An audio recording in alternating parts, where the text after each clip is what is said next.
Bonjour Milo Poignéois. Bonjour. Vous êtes le patron de l'USWINC et c'est à ce titre que nous vous recevons sur NC News pour parler de la situation économique calédonienne, sociale et économique. Euh, Quand on fait la liste des soucis, des problèmes et des inquiétudes, elle est longue. La crise sanitaire, la fermeture des frontières, l'incertitude institutionnelle, le dossier de l'usine du Sud, et tout ça sur une économie qui était déjà extrêmement fragile. Euh, j'ai l'impression que la question qu'il faut se poser, c'est pas comment va-t-on faire pour s'en sortir, mais est-ce que l'on va s'en sortir? Est-ce que c'est... Exactement, c'est la question qu'on se pose, hein. Nous, lors de notre Assemblée générale le 22 octobre dernier, par rapport à la situation qui est préoccupante du pays, hein, parce que au niveau des crises mondiales, on les subit toujours à revers, avec retard, mais quand elles sont là, elles perdurent, hein, et notamment dans des secteurs comme le BTP.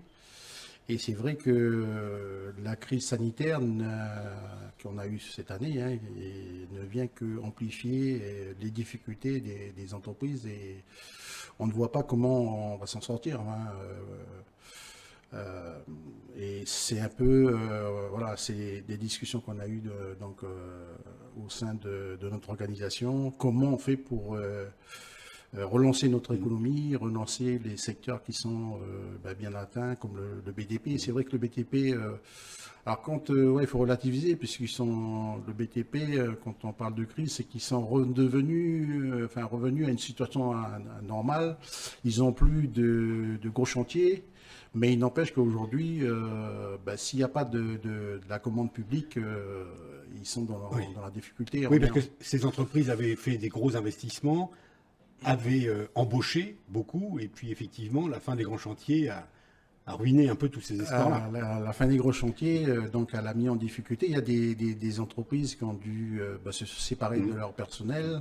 On a déjà, on leur a dit, il fallait que pendant cette période qui est creuse, il faut profiter pour monter en compétence donc vos salariés, utiliser le Fonds interprofessionnel d'assurance formation, le FIAF, pour former les salariés. Pour ceux qui ne peuvent pas les garder, et donc il faut profiter de faire des formations pour la Mhm. Mhm. reconversion, hein, c'est ce Mhm. qu'on. Mais bon, il y a des entreprises qui jouent le jeu, il y en a d'autres, Oui. ouais, c'est difficile, quoi. Oui. Et dans ce contexte, l'USWINC, la semaine dernière, a organisé une manifestation et déposé un cahier de revendications très, très vaste. Euh, Est-ce que c'était le moment? Alors, est-ce que c'était le moment? On est dans la difficulté, Mhm. même si on est conscient que les finances du territoire ne sont pas au beau fixe, mais il n'empêche que bon, voilà, c'est suite à cette assemblée générale où on a dit qu'il fallait engager les réformes, hein, puisque on part du constat que bon, nos politiques depuis plus de 30 ans ne sont occupés que de ces aspects institutionnels, hein, et pas assez de l'économie. Et j'en veux pour preuve la déclaration de l'ancien Premier ministre, hein, Édouard Philippe? Édouard Philippe, au lendemain du premier référendum, Mhm. qui s'était exprimé en disant oui, les politiques calédoniens se sont occupés que ces aspects institutionnels et pas assez des enjeux économiques et sociaux. Nos partenaires, enfin nos responsables politiques, lors du dernier comité des signataires, pourtant ils se sont engagés en décembre, hein. Sauf qu'au retour, les choses n'ont pas évolué. Et nous, on a fait ce constat que si, pendant ce temps-là, le creuset ne cesse Mhm. Mhm. le fossé ne cesse de se creuser, les inégalités demeurent, et que j'ai pris cette expression exprès pour mesurer, pour aussi provoquer que si on ne faisait rien, c'était une bombe qui allait nous Mhm. péter la gueule, Mhm. excusez-moi de l'expression, mais pour que, bon, sensibiliser, faire prendre conscience à nos politiques, et que on a dit il fallait engager les réformes nécessaires pour le plein épanouissement de notre pays. Mhm. Dans les revendications d'ailleurs que vous mettiez en avant, il y a la vie chère et le pouvoir d'achat. C'est-à-dire les mêmes revendications que les grandes manifestations de 2006, quoi. Donc ça fait 14 ans.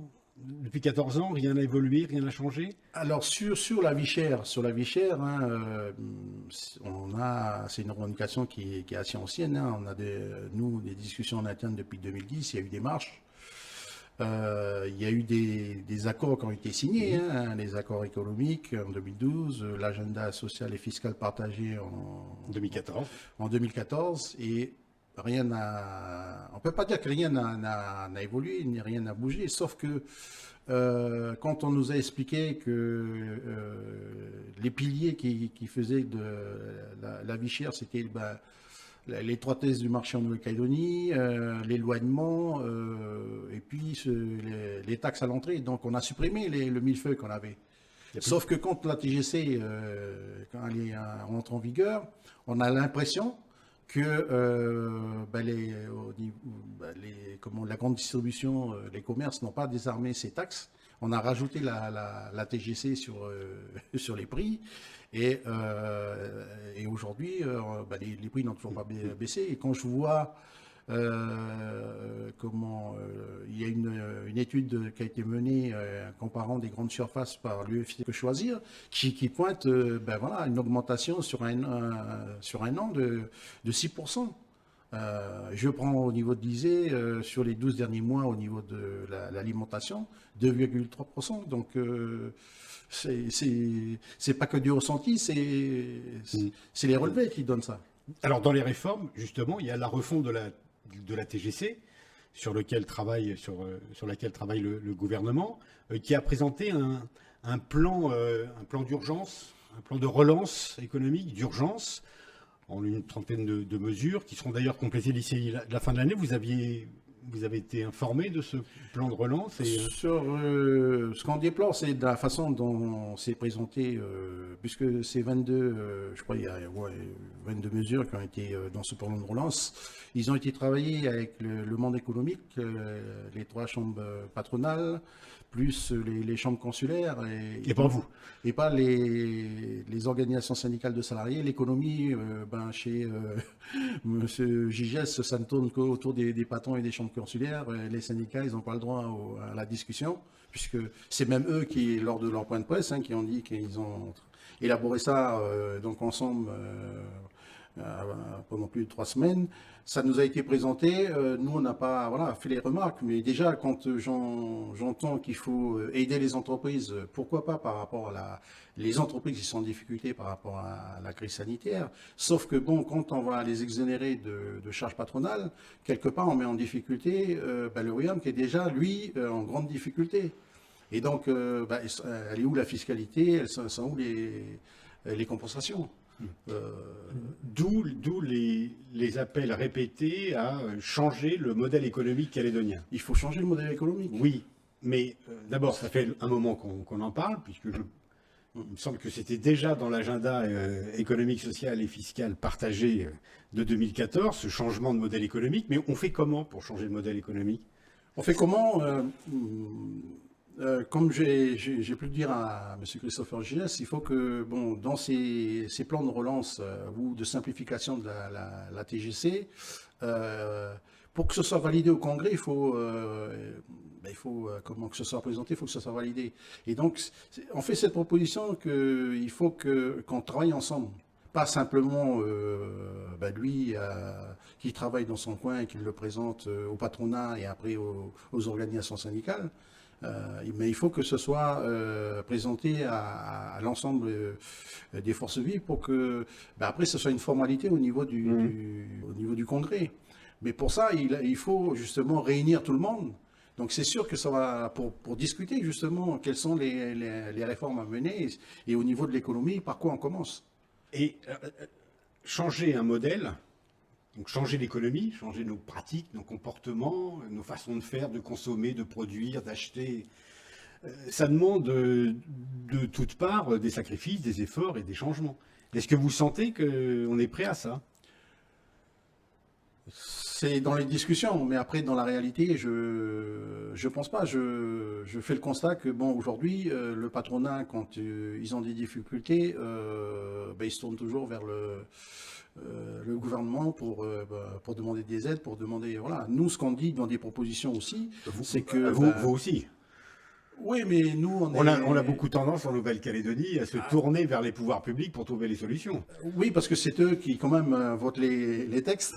Hein, mais il y a des choses que, par exemple, pour lancer les entreprises, il ne faut pas simplement se tourner vers le politique. Il faut aussi, et nous, c'est une de nos revendications, que les entreprises constituent des réserves à hauteur de 1 an de masse salariale pour que, en cas de difficulté, justement, il y a ce fonds-là pour pouvoir justement faire tourner la boîte et maintenir les salaires. Sauf qu'aujourd'hui, et on le voit bien aujourd'hui avec la crise sanitaire, même qu'il y a ce prêt garanti par l'État, beaucoup d'entreprises n'ont pas ont préféré ne pas utiliser ce prêt parce que bon, en définitive, ils disent ouais, mais voilà, je devais devoir rembourser.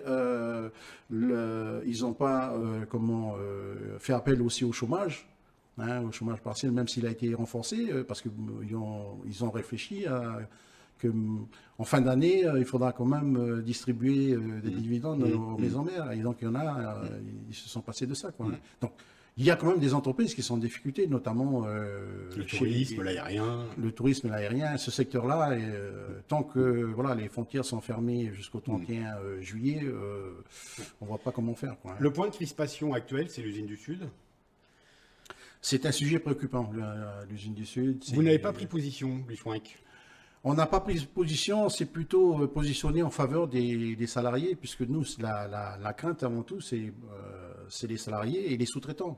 Lors de notre marche au mois de septembre, on a justement attiré l'attention à l'ensemble de la classe politique, et puis on a fait un courrier aussi à Valémande pour demander un délai supplémentaire pour que les repreneurs potentiels ils puissent venir sur le territoire pour aussi visiter les installations. Et ça nous a donné un peu raison, puisque bon, l'Australien New Century avait jeté l'éponge. Et aujourd'hui, il y a des discussions avec un repreneur. Hein, il y a une exclusivité, mais le soir du 4 décembre ou après 4 décembre, si Trafigura, lui, il disait je jette l'éponge, on fait comment? Il faut se poser aussi ces scénarios. C'est pour ça que lors de notre point de presse avant la marche de vendredi dernier, on a fait cette proposition de dire qu'il y ait un débat au Congrès sur l'actionnariat, puisque bon, on parle d'actionnariat pays, mais il faut une discussion au Congrès. Et puis deux, qu'on fasse laisser venir donc les ingénieurs de Coerzinc pour qu'ils viennent donc mener leur investigation et qu'à l'issue ils puissent se prononcer, puisque aujourd'hui on les entend pas. On ne sait pas très bien ce que pense Coerzinc. Oui, voilà. Et donc il faut que c'est aussi bien la Nouvelle-Calédonie que Coerzinc qui puisse se prononcer là-dessus. Vous êtes représenté à Valais NC et vous avez signé, comme tous les autres syndicats, l'accord de partenariat justement salarial pour rentrer dans le capital de la société éventuelle qui pourrait reprendre Valais NC. Mais quel est le ressenti de vos adhérents, de vos militants sur place? Le ressenti, c'était avant tout de sauver l'entreprise. Et quand c'est pour ça qu'il n'y avait pas de repreneur, ils ont décidé de porter cette revendication de rentrer dans l'actionnariat. C'est pour ça qu'ils ont fait il y a eu des discussions en interne.